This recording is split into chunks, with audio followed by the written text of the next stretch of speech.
Check how big that one is. Look at all these insects. Yeah, he's fucking huge. It's definitely a battle of tribes here, bro. The isopods are just like, what's up, motherfucker? He's a lively one, bro. He's gonna be the king of the colony one day, bro. Dude, oh my god, bro, we found the nest. Dude, we found the nest, bro. Ryan, start filming, bro.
Humans are conditioned by evolution to seek out shiny things. That's why we like gold and diamonds. But what we're really looking for, as we search this barren landscape, is something else. Water.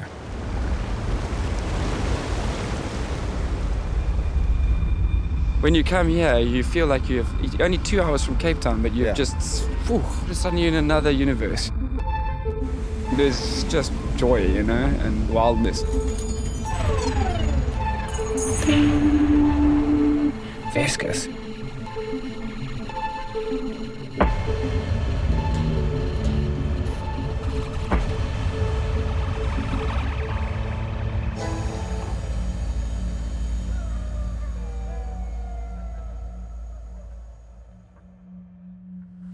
So I'm supposed to be recording part of the narration and voiceover for a film about surfing. Or maybe it isn't really about surfing, but rather about Elands Bay on the South African west coast.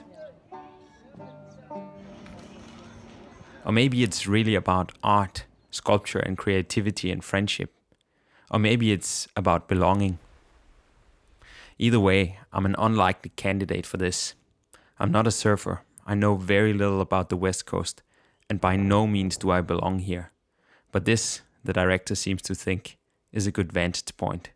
I'm not gonna say much about surfing really, because like everything people describe as transcendental, you quickly end up sounding like a fridge magnet when you're trying to describe it from the outside.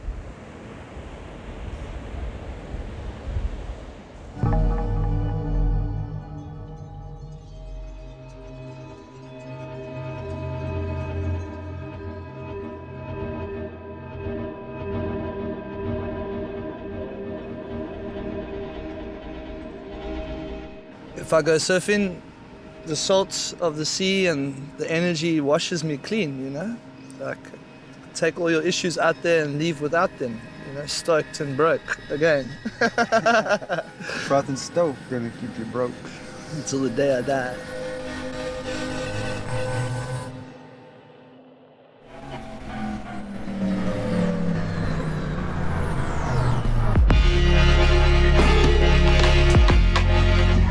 don't have a tribal dance. There are no manhood rituals for me.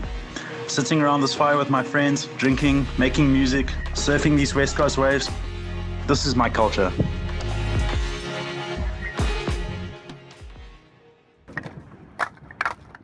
Almost since we first started coming to Elands Bay, we laughed at how we often came camping with the absolute bare minimum: a wetsuit, a surfboard, a sleeping bag.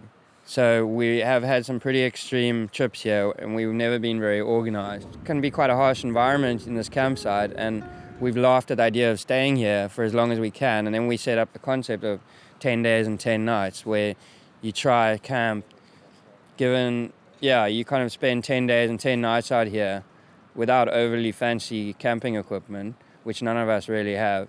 And the concept kind of grew, and we tried to run it a few years, and Brian always tried, and it never quite got off the ground. Really hard to get people together for that amount of time. And next thing I know and it's like you have to pinch yourself because it's happening. It's just totally fantastic. Crusting out. Nice. You're already getting sunburned. Yeah, I might pick up a crayfish and you can just copy me. You're already getting... I must say, we always laugh about it. The typical camping environment here at Elands Bay, one never seems to be quite 100% comfortable. So it's either too hot in the day, everyone's just crusting out, lying around like lobsters getting red in the sun.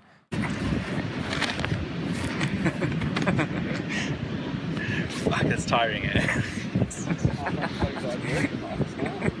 Then towards evening it gets sometimes often really windy, and the southeaster's going. You know, you're cold and there's sand blowing around. But you don't mind? We have learned to absolutely love it. Push on to the day. Tropsa! It's so fucking cold that I can't even dry my shorts. Fuck's wrong. The typical West Coast beaches have these mussel shells everywhere, rotting kelp on the beach, cold water, misty peninsulas. These are the kinds of scenes you picture, and to a lot of people this is foreboding. I think people who are accustomed to going to the beach and having a warm day of warm water and swimming, having lots of amenities nearby and stuff, might find the West Coast a bit intimidating. It takes longer to get to know the West Coast, and it takes longer to love the West Coast. You need to give it time, and as with a lot of the best things in life, once you've given it that time, you fall in love with it, and there's no turning back from there.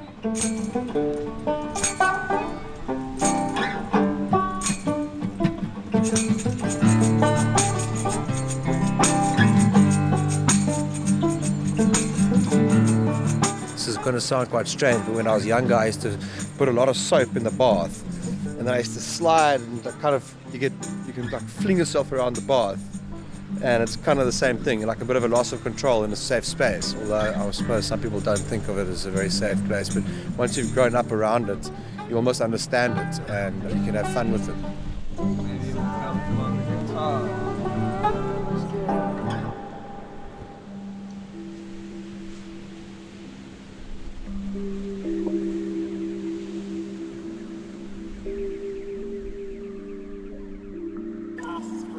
That's so cool, man. Yo, got a sick shot.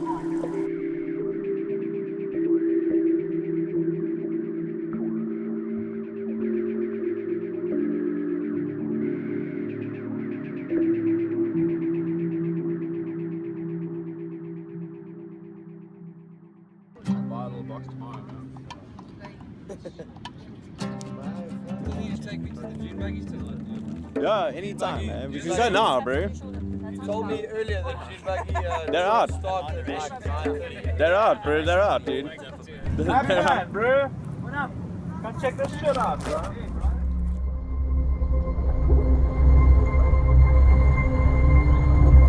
This was always more about the experience than the film. You know, I wanted to create an experience for people where people could, for a moment, just thrive in the things that they're passionate about. And the unifying thing was the West Coast. It's happening, dude. Feels like a very good mix of just every single element in the world. You find lacquer things, like that wheel. Why, hello there. Is there a schedule? There's no schedule. What's the schedule? There's no schedule. Brian, this is amazing, eh? The pulsation. It's wobbly. That's That's good. I'm coming. Ones and zeros. Ones and zeros. Oh wow. I think we should put it in a Coke bottle and then spray it a little bit so it's like softens the... The grief is emerging. Bring vegetables. Hey, what you doing, dude? Looking for wardrobe. Costumes.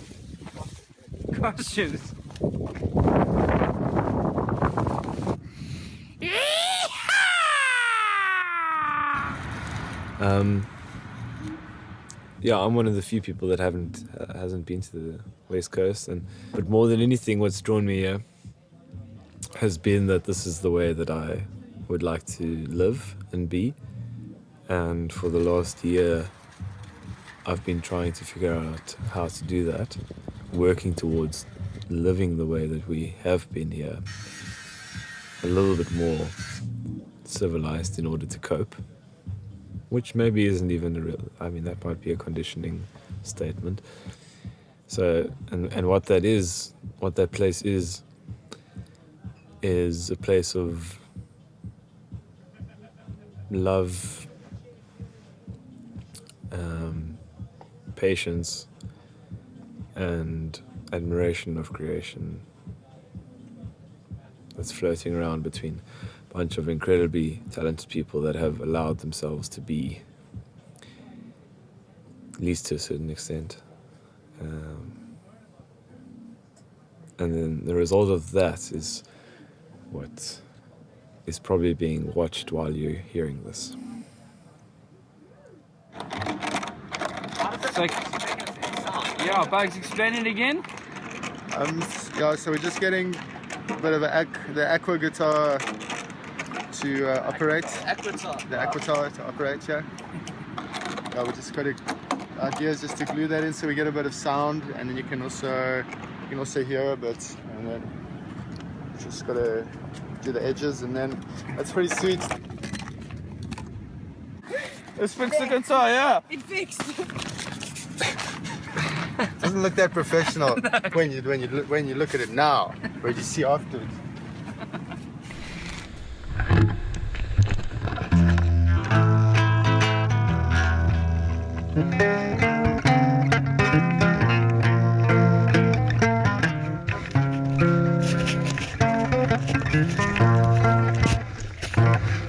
Now you just leave it, basically you paddle with it on your back, and you just forget about it until you're in a good sweet spot where you think, hey man, Derek Hine would be proud, or Buttons, what would Buttons do? And then you have to have inspiration. It's very important.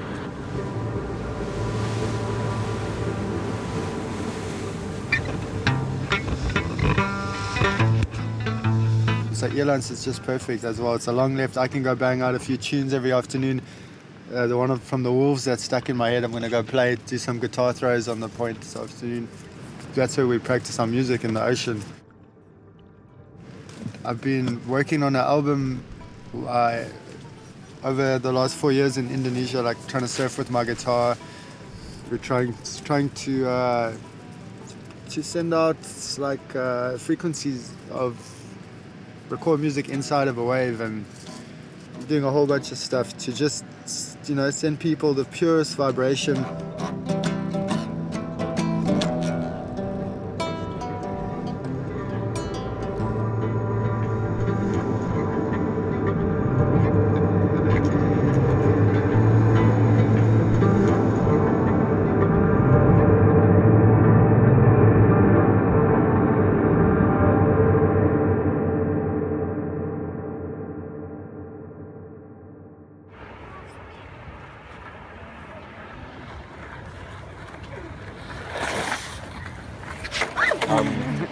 Like, what's cool about surfing is it doesn't really matter how good you are at surfing. people don't rate you on your surfing so much as they rate you on your vibe. And he's got a very good vibe. I mean, I was needing to start working, but I just said no. It's like, and Rhys also needed to work as well. He's also in a situation. Yeah, we just made a statement because We came here. yeah, because anyone can do that, and they don't left realize. everything. Yeah, because worker bees can leave, and even drones can fly away. You know, the queen is their slave, and just you know, the universe. I can guarantee if you do that, the universe will catch you. You will enter a better situation. I think there's a name for it. It's like a collie wobble or something. It's like an adventure where you just take it. You're not thinking. You're super excited to get there, but you don't know where you're going. And you just It's called a goose chase. But something like that. Cool. I mean, when you see him in the campsite with his beard and his beer, you could see this guy might not be in that good of a shape. But when he's walking on the beach, like with his shirt off, you can see he's really strong, man. yeah, he's a strong oak. He was actually telling me a story. He was when he was doing his crazy ideas to make money so that he could surf. He became a tuna fisherman, and I mean, these oaks are lugging around massive fish and like going out in storms on little dinky boats, and lugging around masses of equipment, living like fucking animals, bro. The oak's definitely strong and fit, bro. Like, I don't think those beers even touch side. They just probably like dissolve in his esophagus. They don't reach his liver. They just dissolve because his body's just saying, give me more beer, give me more beer. one thing I know, it was love at first sight. Yeah, cold beer. Don't you ever worry, I'm right here. How could I ever live without you? What would I ever amount to? Would I pick you up? I take you home, sit on my couch, turn off my phone because I love your taste, love your smell. Who'd ever thought that we could do so well? I guess we're meant for each other, just like the lead on the Bugs, Bruce brother, and I can't take my eyes off of you. Went to rehab, thought that I lost you, but now we're back together with a vengeance. Must be my little Irish descendants. It feels pretty good to get this off my chest. You know, people say Rooster's obsessed. Yeah, well, maybe I am. Maybe they're right. One thing I know, it was love at first sight. Yeah, cold beer. Don't you ever worry, I'm right here. How could I ever live without you? Cold beer. What would I ever amount to? There's only one little fella who really knows me. He comes in a little brown bottle of can, sits in my hand till I can barely stand. For the family, for the team, been lifting me up since I was just 19. Every time he comes around, he always brings me back to when I was just a fucking viscous crib. Foraging in the car park for cold beers to pop one. Cold beer.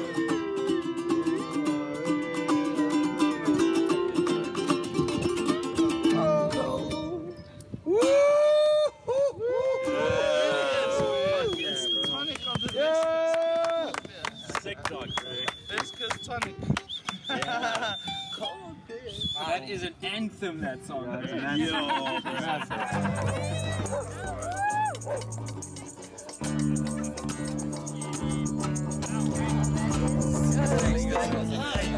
I think you can put it off, right?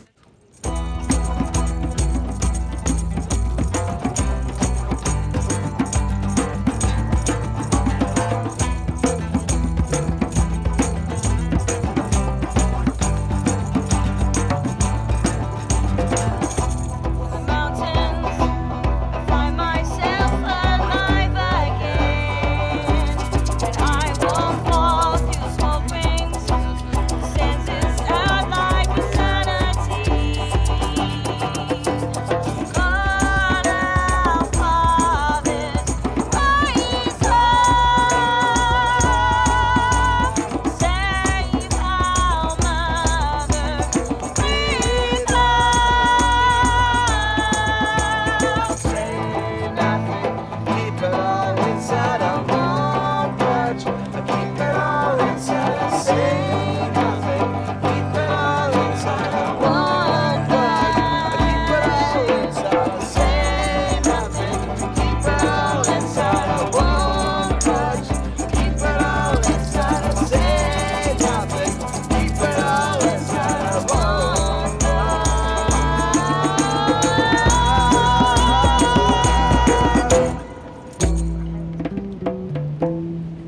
What's that thing, dude? So gnarly, bro. What's happening over there? Bro, that thing last night was like alive, bro. It was just eating everything. Everyone was like, "Yo, feed it more, feed it more."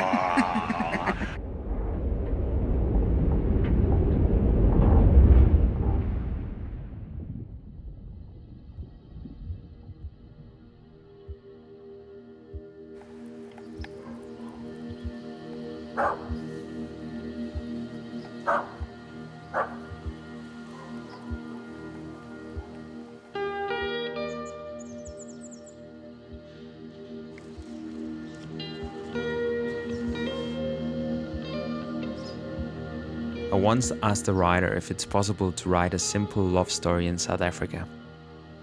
Boy meets boy, obstacles are overcome, they live happily ever after. He said no. I asked another writer the same. He's getting old, he keeps bees and picks up hitchhikers at every opportunity. He thought the question was ridiculous. Belonging is not something you have. It's something you do. You know, I'm getting very emotional when you say that. You're hitting the nail on the head. It is trying to belong and knowing that we belong, but there's been so much turmoil, as you know, for us all, from and everybody's saying you don't belong, whatever your skin color is, and it's, it affects our feelings deeply. I realized, asking myself these questions, and it's the history of the world. First people came out of Africa, it seems, and they traveled around and done everything, and all the wars and the killing. You do ask yourself those questions, and where do you belong? And right now, because where else would I like? I don't want to go anywhere else. Maybe somewhere else in Africa if I have to leave.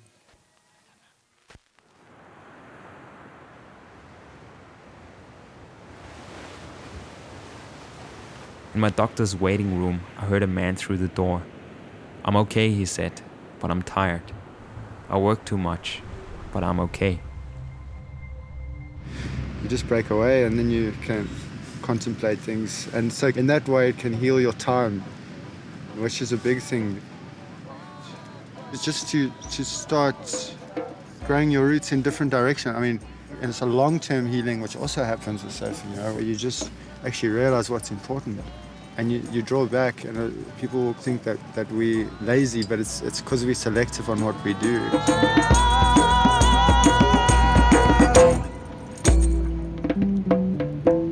Confessions of a Surf Hobo.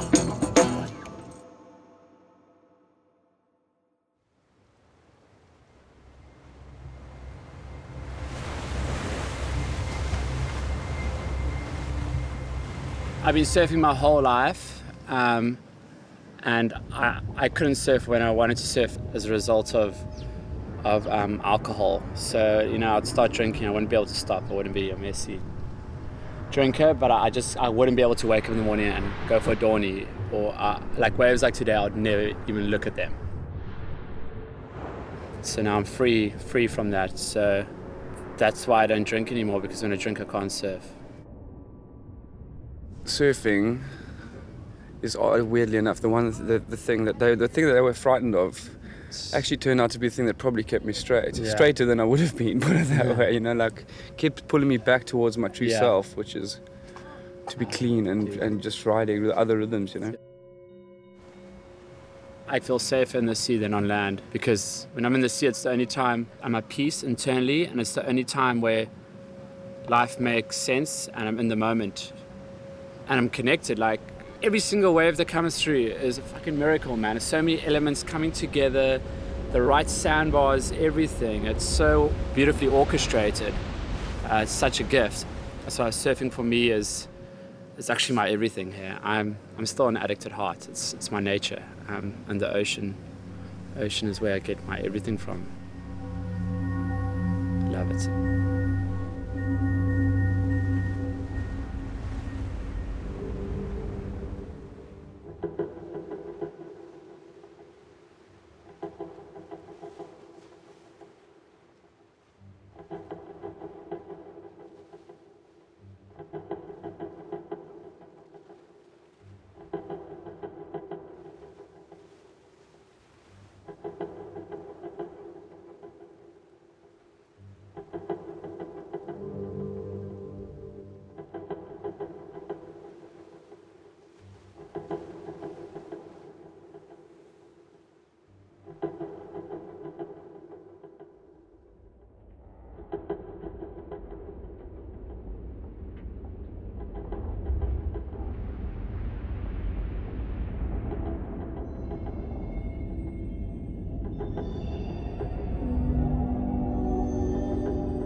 Was actually the first time, it's a very distinctive moment when my father took me out beyond the white water into the back and sort of taught me how to cope in the ocean. And it felt like more than just learning how not to drown out there, but it was sort of like he was showing me how the surface of the ocean may look very, very rough and diamakar and scary. However, if you just go deeper, it's actually calm and in sync and an ecosystem. That on the outside, things can be crazy and big waves and look hectic and can eat you up. And on the inside, you can be calm and things can be working. So it's been a bit metaphorical and cool for me, even though I've come from a very dry place.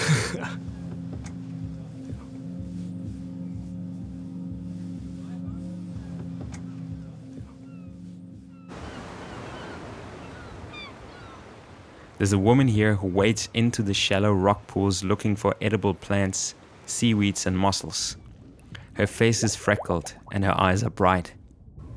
If Roshana wants to go into the wild places and find food and make food out of things that you would step on when you're paddling out, for 20 years I've been surfing. I've been standing on food I didn't even know was there, and it's delicious. And she showed that to me, That's her spark. Today I walked along the beach and I collected some shells for some spoons and some kelp for bowls. And then I went to the rock pools, the intertidal zone and low tide, and I collected a whole bunch of seaweeds for making the drinks and the food today. And on the way back I went along the road and then I collected a whole lot of flowers and plants. And the seaweeds, can you eat all of it, or do you pick particular kinds? So I've been playing with them for a while, so I know what works and what preparations are best, but it's like an untapped, underutilized food source in South Africa. On our 3,000 kilometer coastline, we have about 800 different species of seaweed, and only one of them is not edible. So you know a lot of this stuff, like why? What got you, why is it like most people buy their food in the supermarket? It's just a really easy and quick and free way to introduce fresh wild flavors into your meals. And there are lots of amazing indigenous edible plants, edible weeds, flowers, loads of seaweeds, and it's just, South Africa's rich in it, so, When I'm out there on the rocks, gathering things, my mind clears and it's beautiful. Yeah, it is like a meditation.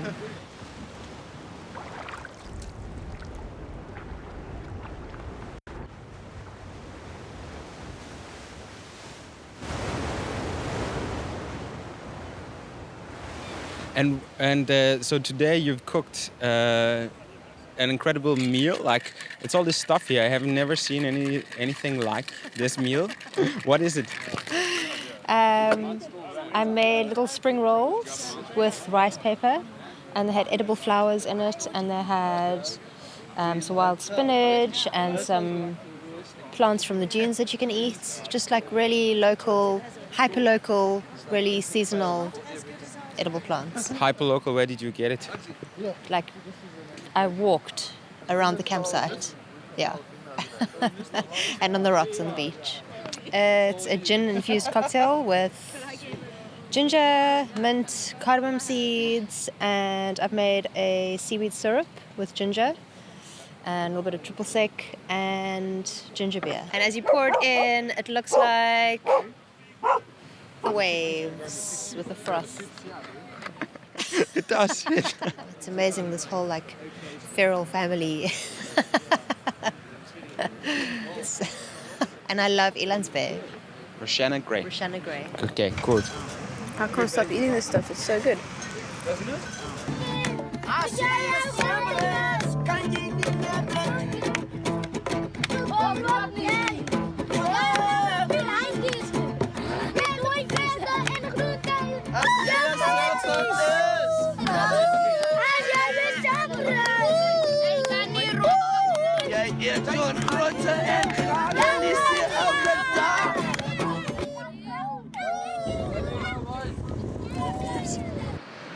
I'm even considering going surfing, but even though there's no waves. Even though there's no waves. Well, there's a little wave. You can ride this. There goes Rooster, small wave in the front. Yeah, he's showing the little boy, see? Look what he's doing. He's showing the little boy how to surf. Ah, there's Jem giving the kid a lesson. Wow, that's so nice, man. Look at that. There's another kid learning. There's the surf teachers. There's one, there's two. There's another couple over there, you see? Standing with the kids there, teaching them. And I promise you, these kids are going to stand up. A couple of them will stand up and learn to surf today. Might change maybe one of their lives forever. I'm sure, actually, that now if they learn to surf, and they're probably going to be dogging their parents to buy them a surfboard, they will do anything to come surfing. Literally, just after one wave, it will be a hook. It will be done. Game over forever, for the rest of their life, basically. And what's so nice about it is it can happen to anybody. There goes a wave. Kid ripping. He rips, that little kid. And then my local surf spot that I surf is called Times Beach. It's in the Philippines, funnily enough. And all the people in the water were very interested in me because I'm not Filipino, and I was the first white person to surf the beach. And I met the guys, and you know, the one guy is homeless, the other guy owns a bakery, the other guy is the son of the president. So in a place where everything is about what class you land in and where is your rung in society, and everyone is separated in this culture, like it's crazy, it's like a caste system. So you only hang out with people on your level. In the water, there's none of that. So even in a place that the people are kind of semi-indoctrinated by this crazy social system, that whole thing breaks apart in the water. That just breaks to pieces. That just falls away. It falls away completely, and it's just a bunch of oak surfing. It's beautiful, man. It's beautiful. That is beautiful.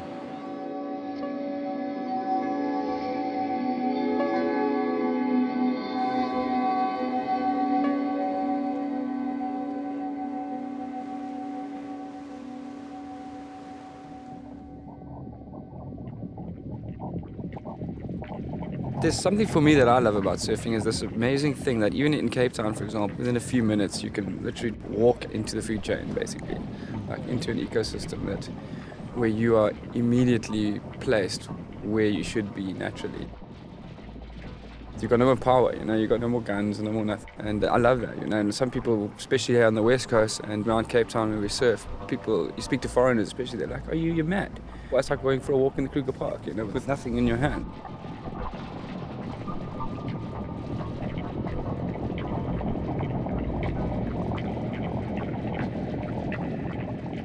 I certainly find all those things out in the ocean, but it's not I don't over romanticize it because it'll equally just fuck you up and not really care. It's not something that like loves me. It's just there, and it is, and it's bigger than all of us.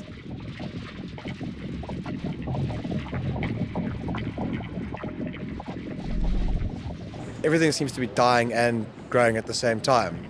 You walk down the beach, there's dead mussels, there's dead kelp, there's dead crayfish, there's dead crabs.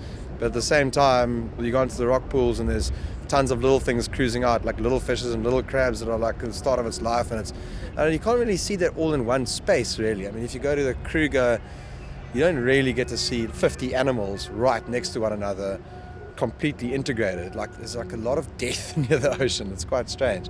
But when you're in amongst the water and you're in amongst that life cycle, it definitely has a healing power about it. It definitely makes you feel like you are part of it.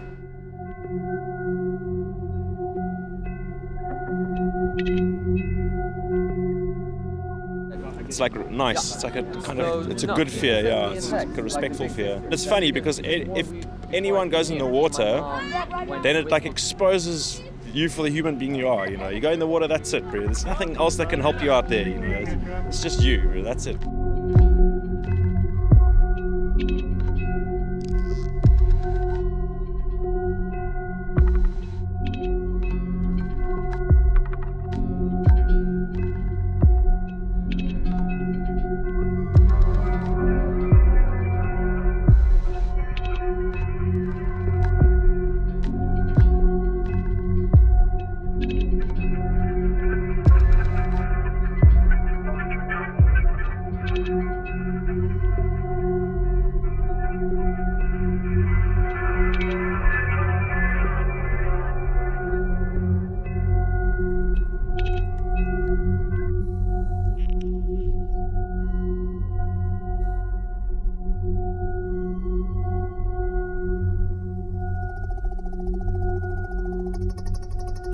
I heard a crazy notion the other day that if insects disappeared from the earth, in 50 years, everything would die.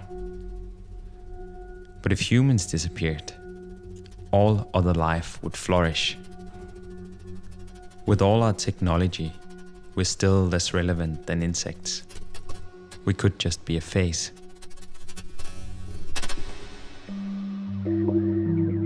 If the Earth were only a few feet in diameter, floating above a field somewhere, people would come from everywhere to marvel at it.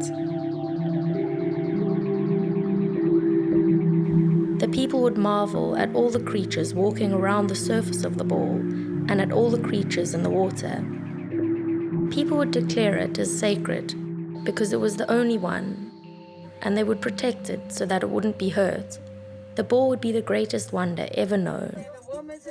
And people would come to pray to it, to be healed, to gain knowledge, to know beauty, and to wonder how it could be.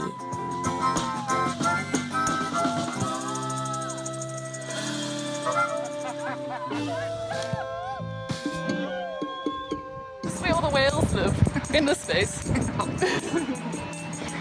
That is true.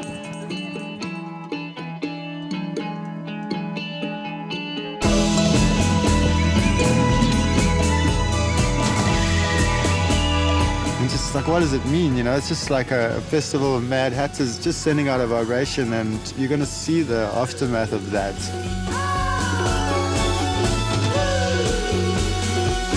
To be able to be let loose and play for 10 days and 10 nights is like epic. Everybody that's here is really good at what they do, and with this love of the West Coast, and it's just amazing to be able to turn to anybody and have this amazing conversation and really resonate with what each other is doing.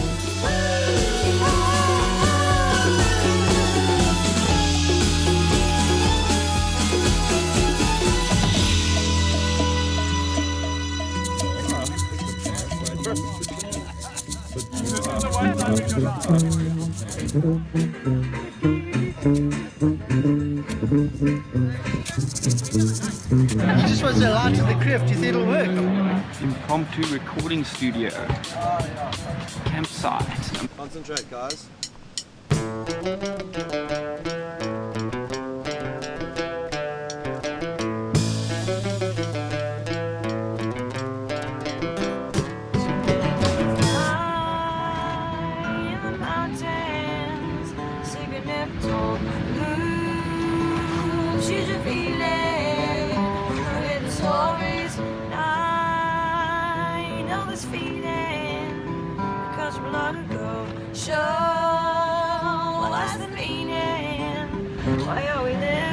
I've been here for 2 hours. I've got more sand in my head than on the beach. A tribal dance by the fire we sit and smoking. My eyes are burning.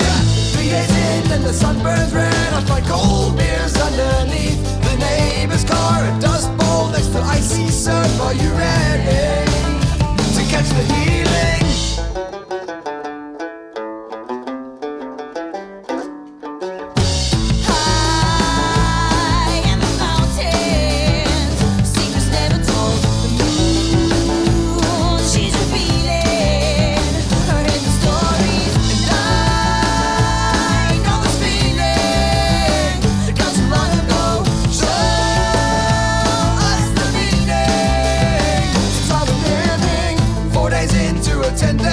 I was foraging and I found some extra friends. Rough seas next to Uncleton on the 5th night. Bring on the madness. Where's my chair? What's the wind today? Crack a beer, gotta build a stage. We're here to stay. Party up at the Feral Fest with the locals.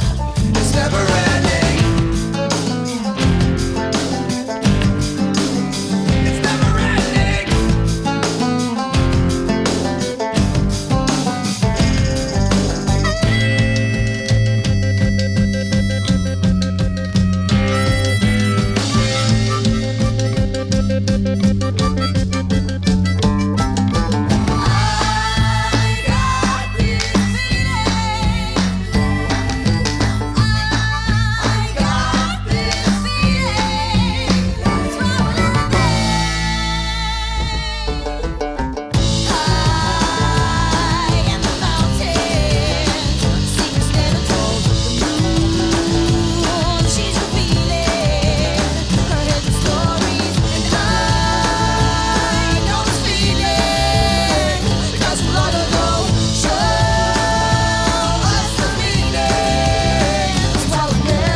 Yo. We're gonna do like 30 days. That's 39. Maybe some people never quite feel like they have everything.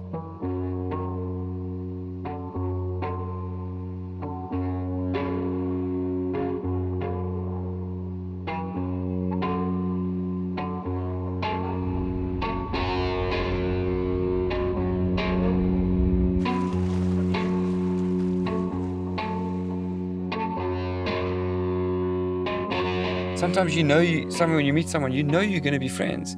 You just have that feeling. I don't know if you've had that. Like, you just know.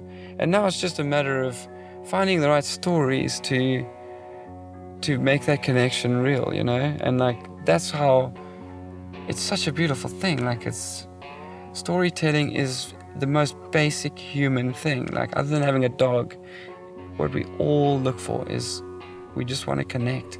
Whether it's with ourselves or with each other, with the planet, with religion, with our work. We just want to connect with something. And we do that through stories, really.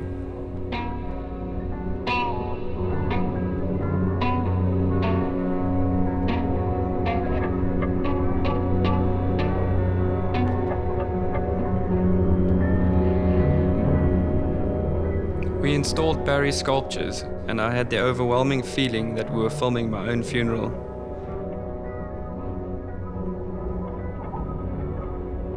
If the ocean can teach us one thing, it's at least the prospect of it. For all rivers must reach the sea.